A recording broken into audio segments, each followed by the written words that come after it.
Eh bien, petite relecture finale plus commentaire avant d'envoyer le tract sur la Croix de Lorraine. Voilà, donc c'est le petit bonus. Si vous avez réussi à trouver ce lien, cet audio, c'est parce que vous avez reçu le QR code, vous avez scanné le QR code sur le tract. Normalement, c'est ça. Alors, bienvenue sur cette chaîne YouTube qui essaye de rester plus ou moins discrète parce que hein, la recherche du succès, c'est pas ça. L'important, c'est le message. Et il faut savoir que malheureusement, ce n'est qu'un reste qui va réussir à percer les secrets de la vérité.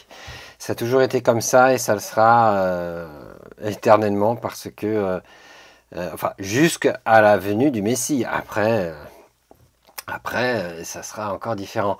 Mais là, en fait, il y a tellement un manque d'amour de la vérité que seules les brebis du Seigneur, même ceux qui ne savent pas encore qui sont les brebis du Seigneur, hein, les brebis du bon berger, celui qui nous guide vers le chemin de la vérité, le chemin de la vie, de la vérité, le chemin de la justice, de la miséricorde, de la bonté, de la droiture, de la persévérance, de toutes les vertus extraordinaires et que nous pouvons acquérir petit à petit en marchant sur ce chemin de piété, de sainteté, malgré tous nos péchés. Hein. C'est accessible à tous ceux qui croient. Et c'est ça qui est merveilleux et extraordinaire, c'est que le Seigneur veut nous affermir jusqu'à la fin, jusqu'au bout. Il veut nous rendre inébranlables, il veut nous affermir, il veut vraiment que nous soyons vraiment des témoins de son nom. C'est un grand défi, hein, parce que moi, personnellement, je ne me sens pas du tout la possibilité, comment dire, la capacité de faire ça, de devenir. Par contre, si lui fait cette œuvre en moi, ok, je veux bien. Voilà, donc du coup, il n'y a pas de pression à avoir, mais il faut persévérer, il ne faut pas lâcher. Voilà, tant qu'on ne lâche pas et qu'on cherche à comprendre la vérité, à la mettre en pratique, chacun à notre niveau, on est sur le bon chemin. Donc c'est aussi pour ça que j'ai fait ce petit tract, c'est pour encourager à tenir bon. Et donc voilà, je voudrais faire la lecture finale avant d'envoyer à imprimer. Voilà, et puis avec quelques petits commentaires. Alors je commence par le haut. Hein. Ce qui a été, c'est ce qui sera. Et ce qui s'est fait, c'est ce qui se fera. Il n'y a rien de nouveau sous le soleil. Ecclésiaste, chapitre 1, verset 9. Ça, c'est le roi Salomon qui a écrit le livre des Ecclésiastes. Et puis, bah voilà, c'est un peu le livre philosophique de la Bible, hein, de la Torah. C'est des constats qu'il fait. Et en effet, tout revient. Tout revient. C'est la loi du cycle, le cycle de la vie. La loi tout revient, tout revient. La Terre tourne sur elle-même, elle tourne autour du Soleil, et tout ça tourne aussi. C'est que des boucles, des boucles, des boucles. Rien de nouveau sous le Soleil. Alors pour ceux qui sont platistes, désolé, hein, j'ai parlé de la Terre hein, comme une sphère, comme elle est ronde, elle tourne autour du Soleil, tout ça. Hein, désolé, hein, je respecte les platistes parce que ça reste une théorie intéressante, mais moi je penche plutôt du côté de l'explication qui est là depuis des millénaires. Mais cela dit, je reste ouvert à la discussion, hein, sait-on jamais. Mais voilà, hein, pour l'instant, c'est comme ça que je le vois, que je le comprends, et par rapport à mon chemin de foi, ça a l'air de correspondre. Mais voilà, moi je peux discuter de ça aussi avec les platistes, hein, si ça les intéresse, pourquoi pas, hein, pourquoi pas. Je continue le commentaire, enfin la lecture. C'est dans l'honneur et pour maintenir l'unité française, une unité de 10 siècles dans le cadre d'une activité constructive du nouvel ordre européen, que j'entre aujourd'hui dans la voie de la collaboration. le maréchal Pétain, soumis à Hitler le 30 octobre 1940. Et j'ai souligné nouvel ordre, encore pour rappeler, pour dire qu'il n'y a rien de nouveau sous le soleil.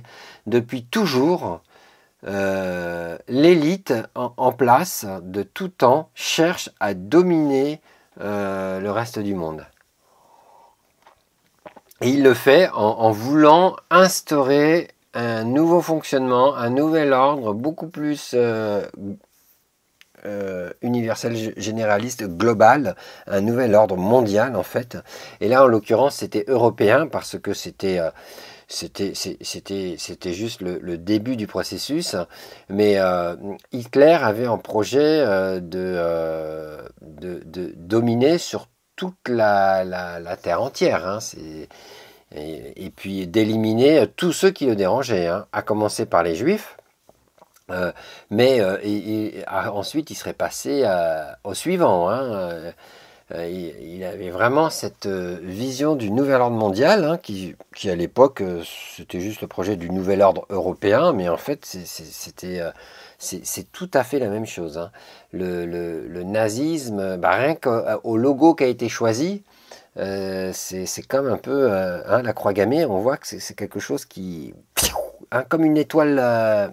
une étoile avec les ninjas, là, quand ils envoient les étoiles chinoises, là. Mais là, c'est pareil, c'est pour couper, pour tuer, pour vraiment s'imposer, quoi, hein. Cette croix gammée, elle est terrible, hein, terrible, hein.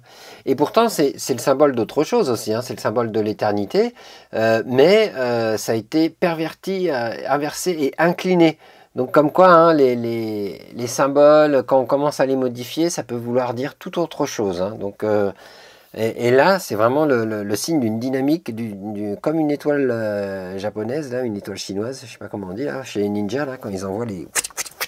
Ben c'est tout à fait pareil, hein. C'est horrible, ça vient couper, trancher, vraiment pour imposer un nouvel ordre, hein, totalitaire, hein. Et donc, face à cela, il fallait répondre, et Dieu, dans sa bonté, dans sa miséricorde, il a levé un homme qui a levé des résistants en minorité, mais ça a suffi, parce que c'est Dieu qui agit puissamment, et il n'a pas besoin d'un grand nombre. Il a juste besoin d'un petit troupeau. Donc tous les résistants, ne soyez pas déçus qu'on ne soit pas nombreux, parce que c'est le plan de l'Éternel de manifester sa gloire au travers d'un petit nombre. C'est comme ça qu'on sait que tout vient de lui. Et De Gaulle était croyant, hein, donc quand je parle de la foi et de Gaulle, je sais qu'il n'y a pas de problème par rapport à sa mémoire, hein, à qui il était, hein. Donc lui, il donne sa réponse face à Pétain, et il dit... Devant la confusion des âmes françaises, devant la liquéfaction d'un gouvernement tombé sous la servitude ennemie, devant l'impossibilité de faire jouer nos institutions, moi, général de Gaulle, soldat et chef français, j'ai conscience de parler au nom de la France. Et voilà, il a osé prendre position, il a osé se lever, et il a osé parler au nom de la France. Il était inspiré de Dieu, hein, vraiment, hein. Vraiment, parce que pour avoir autant de courage, il y a un soutien divin. À quelle profondeur d'illusion ou de parti pris faudrait-il plonger, en effet, pour croire que des nations européennes, forgées au long des siècles par des efforts et des douleurs sans nombre, ayant chacune sa géographie, son histoire, sa langue, ses traditions, ses institutions, pourraient cesser d'être elles-mêmes et n'en plus former qu'une seule ? Charles de Gaulle, dans ses Mémoires d'espoir, publiés en 1970. Voilà, il est en train d'expliquer là, en peu de mots, efficacement, que c'est juste impossible d'établir, d'imposer un ordre totalitaire. Ça ne marchera pas de toute façon. Ça ne marchera pas. Ce n'est qu'une illusion. le projet du millénium, si ce n'est pas fait avec l'Éternel, ce n'est pas possible. Alors, je dis millénium parce que Hitler lui-même avait évoqué le règne de 1000 ans.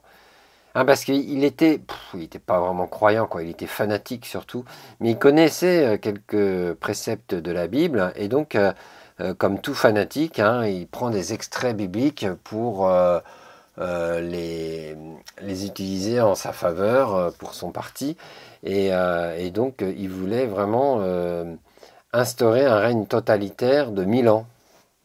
Alors que ce qu'il va avoir, c'est le règne du Messie, hein, un règne de paix, d'amour, de justice, de joie, de bonté, comme tout le monde l'imagine idéalement. Et ben ça va se faire pendant 1000 ans avec le Mashiach, quand il va revenir, pour juger toutes les nations du monde. Hein. C'est pour ça, tenons-nous prêts, préparons-nous, préparons-nous. Parce que ensuite, on recevra le jugement, hein, par rapport à tout ce qu'on a cru, tout ce qu'on a fait, tout ce qu'on a obéi, tout ce qu'on a désobéi, le jugement arrive. Et est-ce qu'on s'est confié dans le pardon des péchés qui vient justement nous blanchir de tout péché qu'on n'aurait pas encore réglé et tout, parce que on ne le sait pas, parce que des fois on ignore qu'on est dans des péchés, on n'arrive pas à s'en sortir, ou que sais-je. Et bien, si on reconnaît humblement qu'on est souillé et qu'on demande d'être purifié par le sang du Messie, on le sera. Et là, on aura une bonne conscience au moment du jugement. Hein. C'est vraiment très important. Hein. Ce n'est pas de la religion, là. Hein. Là, on est vraiment dans de la vérité, et tout le monde va passer devant le tribunal de Christ, hein, le tribunal de l'Éternel. On va tous passer devant. Et si on n'est pas couvert du manteau de justice, on va devoir payer le prix de nos fautes. Alors que si on se couvre du manteau de justice, on demande humblement pardon à Dieu et on se confie dans le sacrifice du Messie, alors on reçoit le manteau de justice. Et là, Dieu ne nous condamne plus, mais il nous restaure petit à petit, en attendant l'avènement du Fils de l'homme, le Fils de Dieu, le Mashiach. Voilà. Donc, et puis donc voilà, hein, j'ai mis le drapeau aussi, hein, de la France avec la croix de Lorraine. Et maintenant le texte au verso du tract. La croix de Lorraine, symbole du fond des âges, est l'emblème de la France libre avec le général de Gaulle.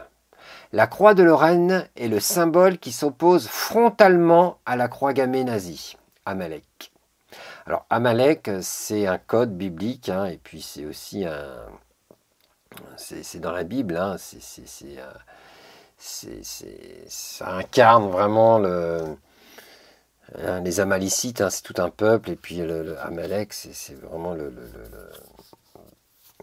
celui qui est à la tête de ce peuple, et puis c'est surtout un esprit, en fait, méchant, qui cherche à détruire le peuple de Dieu, mais sans raison. C'est une haine gratuite. Hein, c'est vraiment... c'est horrible, quoi. C'est horrible. Hein. C'est comme un chien enragé, en fait. Il est prêt à tout faire pour détruire le peuple de Dieu, car celui qui détruit le peuple de Dieu détruit Dieu, en fait, parce que Dieu se glorifie au travers de son peuple. Alors, si on arrive à tuer le peuple de Dieu, comme Hitler il a voulu faire avec les Juifs, eh bien, il serait en train de montrer, de manifester la victoire contre l'Éternel. Donc c'est ça, Amalek, c'est vraiment la rage contre la sainteté de l'Éternel. Et l'esprit nazi, c'est tout à fait ça. Hein, c'est tout à fait ça. C'est vouloir vivre sans Dieu, être à la place de Dieu, vouloir tout contrôler, imposer son règne. Et vraiment le nazisme avec Hitler, quoi. Hein. Donc cet état d'esprit est toujours là, et on appelle ça Amalek. C'est un code biblique. Hein. Voilà. Chaque cause, chaque combat et malheureusement chaque guerre a ses codes et symboles nécessaires pour communiquer et s'identifier, pour imposer à l'action sa marque de caractère. Les symboles sont des signes de ralliement. La croix de Lorraine face à l'État français, ou plus exactement face au gouvernement du Vichy, qui cédait à l'occupation nazie. J'entre aujourd'hui dans la voie de la collaboration. Pétain, 30 octobre 1940. Quelle horreur, quelle horreur. Bon, ben, voilà, hein, il a collaboré. Hein. Vichy abolissait par conséquent la République, édictait des lois antisémites et collaborait avec l'occupant nazi. Malgré cela, l'ambassadeur américain restait auprès de Pétain et Roosevelt tentait d'écarter De Gaulle en le présentant comme un homme de la droite la plus dure, ou d'extrême droite. Hein. De nos jours, les résistants, ils sont stigmatisés d'extrême droite. Hein. Des fois, c'est à juste titre, hein. Mais bien souvent, c'est une étiquette qu'on aime mettre. Et ça aussi, c'est pas nouveau. Hein. Rien de nouveau sous le soleil. C'est tout à fait pareil. Avant, il n'y avait pas encore, pendant la guerre 39-45, hein, il y avait déjà la stigmatisation de la droite, hein, la droite la plus dure, l'extrême droite. Et il n'y avait pas encore le mot, le stigmate, le sobriquet de complotiste, mais à l'époque, ils étaient taxés plutôt de terroristes. Carrément, quoi. Ah, c'est fou, hein. C'est fou, hein. Donc de nos jours, hein, les complotistes, c'est un peu les terroristes intellectuels. Hein. Alors il y en a, ils sont vraiment complotistes délirants. Hein. J'en ai vu. Hein. Mais c'est parce qu'il y a des dérives dans tout. Hein, dans tout hein. Mais bien souvent, quand on essaye de montrer la vérité, eh ben, on est taxé d'extrémistes hein, d'une manière ou d'une autre. Hein. Ce que c'est parce que là, en fait, quelque part, c'est un peu vrai dans le sens où la vérité pure, ben, elle est quand même... c'est pas facile à entendre, hein, on sent que c'est un peu extrême. Mais la vérité, elle est comme elle est. Quoi, hein. Et à un moment donné, quand il faut avertir, il faut avertir. Et, alors ça plaît pas forcément. Hein, et c'est pour ça qu'il faut essayer de présenter les choses au mieux. Mais parfois, quand l'immeuble il brûle hein, et qu'il faut évacuer les habitants, les locataires, eh ben, on mâche pas nos mots hein, et on dit la maison brûle, il faut sortir. Hein. Et ben là c'est pareil, des fois il se passe des choses tellement graves qu'il faut avertir et puis à un moment donné il faut dire les choses hein, comme elles sont. Hein. Après c'est à chacun d'enquêter, hein, mais voilà, hein, l'histoire nous montre que ceux qui dans les années 30, avant même la Deuxième Guerre mondiale, ceux qui annonçaient, qui prévenaient, qui avertissaient qu'il y avait des chambres à gaz qui se préparaient en Allemagne, par exemple, entre autres, hein, en Pologne et tout ça, et ben, ils n'étaient pas crus, hein, parce que c'était trop dur à entendre, c'était trop extrême. Et on peut comprendre parce qu'à cette époque, il n'y avait jamais eu ça. On peut comprendre. Mais le pire par rapport à 39-45, c'est que aujourd'hui, si on ressortait les mêmes arguments, des chambres à gaz sont en train de se construire dans tel pays, eh ben, on n'y croirait toujours pas. Et on dirait, mais non, mais n'importe quoi, c'était avant, mais on va pas refaire les mêmes erreurs et tout, n'importe quoi, complotiste, vous êtes fous, vous êtes d'extrême droite, vous. Hein. Eh oui, non, mais c'est parce qu'en fait, le confort moderne nous annihile l'esprit critique. Et on ne veut plus remettre en question les choses mondaines, les choses bien établies.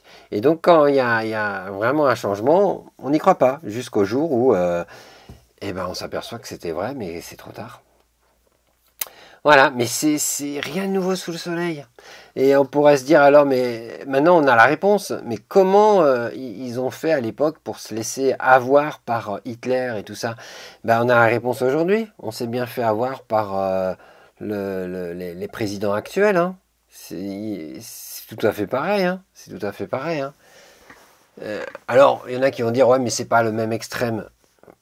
Bah, c'est pas le même extrême. Moi, je dirais que c'est peut-être même pire, hein, sauf que c'est caché. Parce qu'ils ont compris, hein, les nazis. Hein. Les nazis, ils savent qu'il ne faut pas trop s'exposer, comme ils ont pu faire dans le passé, parce que faut pas le faire à ce point-là. Mais ils s'exposent d'une autre façon. Et plus c'est gros, plus ça passe. Hein, ça, c'est un nazi, hein, une expression d'un nazi, hein, qui est comique et qui est vrai, mais c'est typiquement nazi. Ils savent que plus c'est gros, plus ça passe, mais au bon moment et quand il le faut. Et ils maîtrisent très bien ça maintenant, donc c'est pour ça il y a des énormités qui se font à l'insu ou sous les yeux de beaucoup, mais tellement que c'est gros, ça se voit pas. Non, mais c'est extraordinaire de comprendre ce principe que plus c'est gros, plus ça passe, plus c'est horrible, plus les gens vont refuser d'y croire, donc ça va passer, quoi. Ah non, mais hein, euh, il y a, il y a une expression enfin une citation qui dit que l'individu se retrouve handicapé face à une conspiration si monstrueuse qu'il ne peut croire qu'elle existe.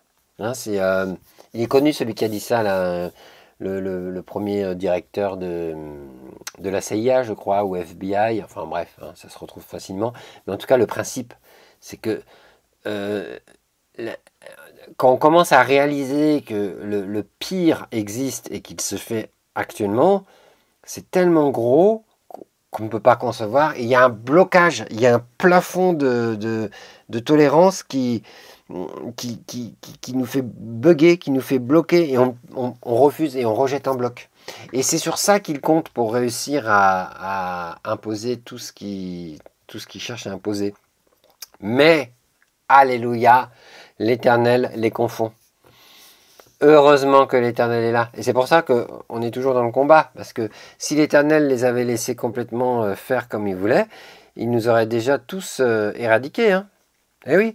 Donc en fait, je parle des résistants. Et puis même tous ceux qui suivent. Hein, et ce qu'ils veulent, c'est vraiment asservir l'humanité et la réduire considérablement, parce qu'ils n'ont pas besoin d'autant de monde.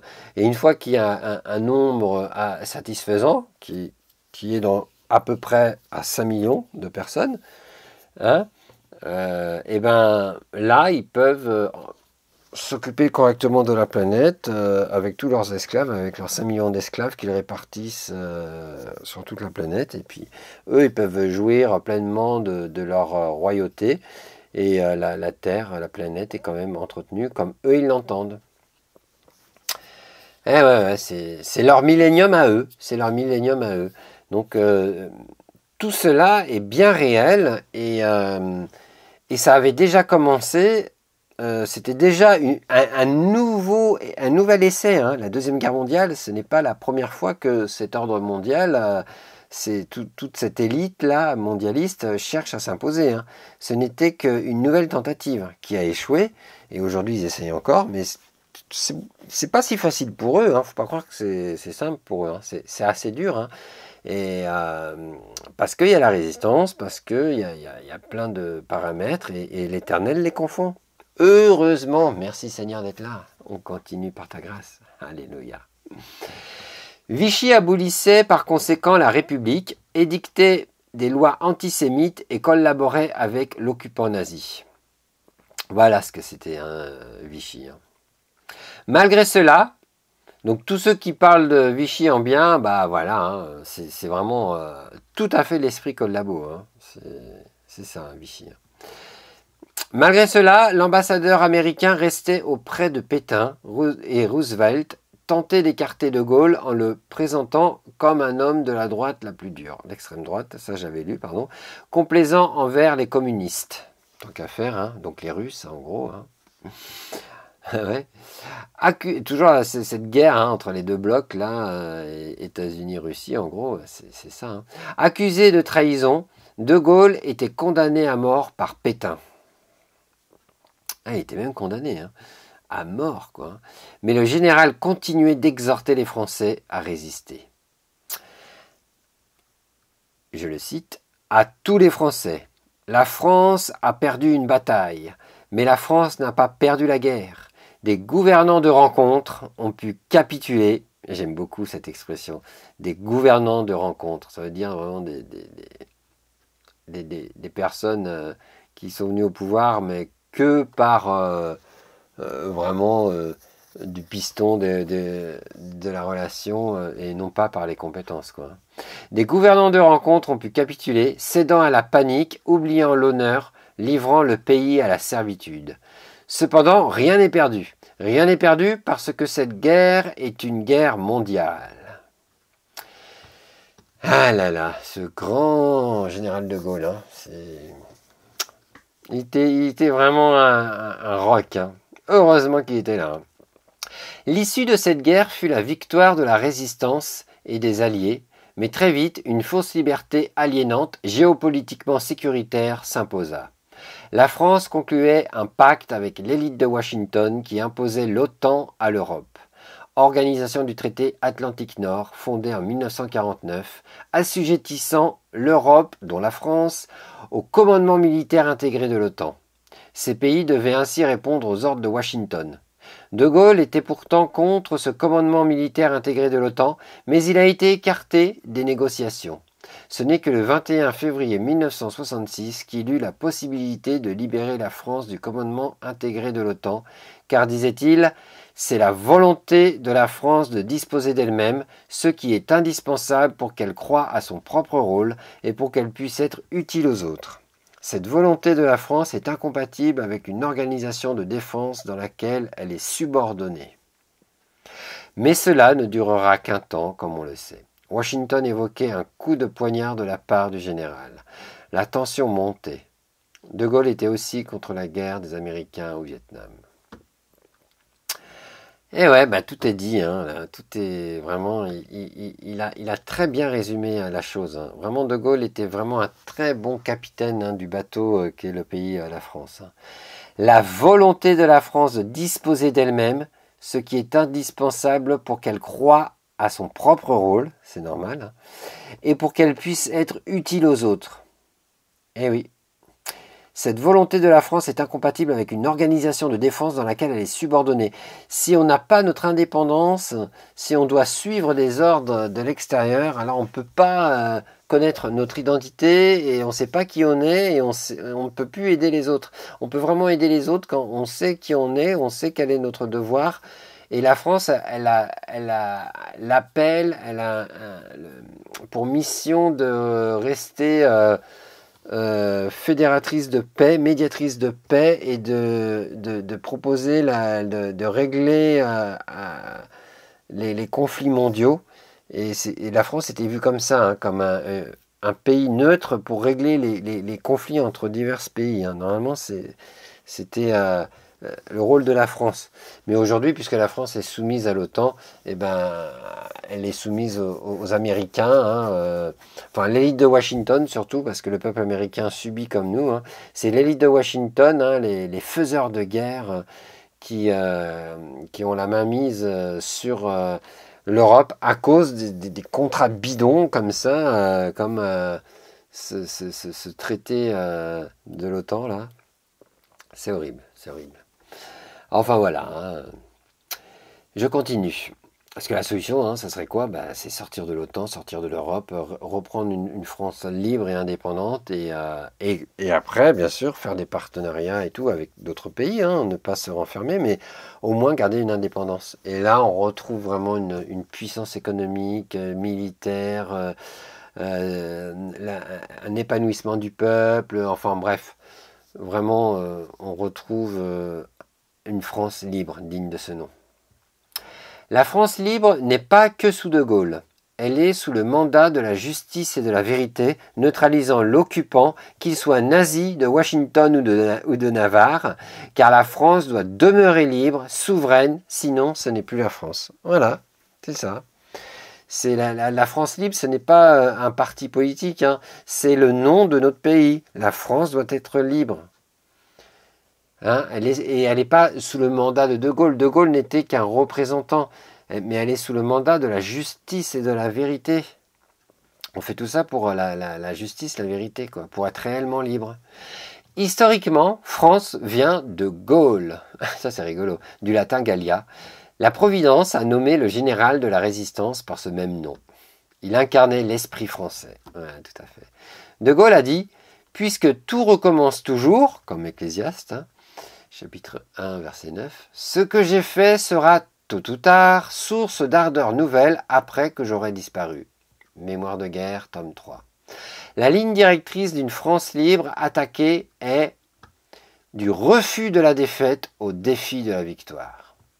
Le chapitre de cette guerre contre l'Allemagne nazie est clos, mais le combat pour la liberté continue. La vraie liberté implique des droits, mais aussi des devoirs et des responsabilités. Cette liberté dépend de la justice et de la vérité, puis de la miséricorde pour rétablir la paix, la joie et l'amour. Le général de Gaulle était croyant, il connaissait ce précepte de foi. Vous connaîtrez la vérité et la vérité vous affranchira. Si donc le Fils vous affranchit, vous serez réellement libre. Évangile de Jean, chapitre 8, à partir du verset 32. Le Fils est le Messie qui est le Verbe ou la parole de Dieu qui s'est faite chair. Jean 1, 14. Rendu un temps semblable à nous autres, humains. La vérité mystique inspirée de Gaulle d'une foi déplaçant les montagnes ou les gouvernements. La croix de Lorraine est en vérité la croix du Christ.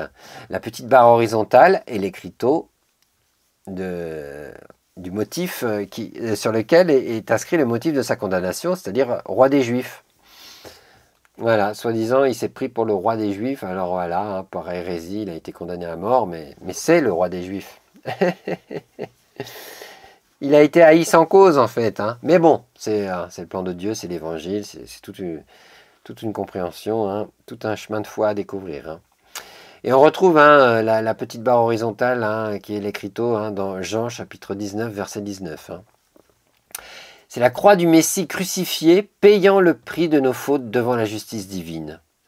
Il est notre rançon, Marc 10, 45, et notre résistance, Philippiens 4, 13, hein, je puis tout par celui qui me fortifie, nous donnant la vie éternelle par sa résurrection. Là est le chemin de la vie. Si nous reconnaissons sa crucifixion, nous le suivrons aussi dans la résurrection des morts.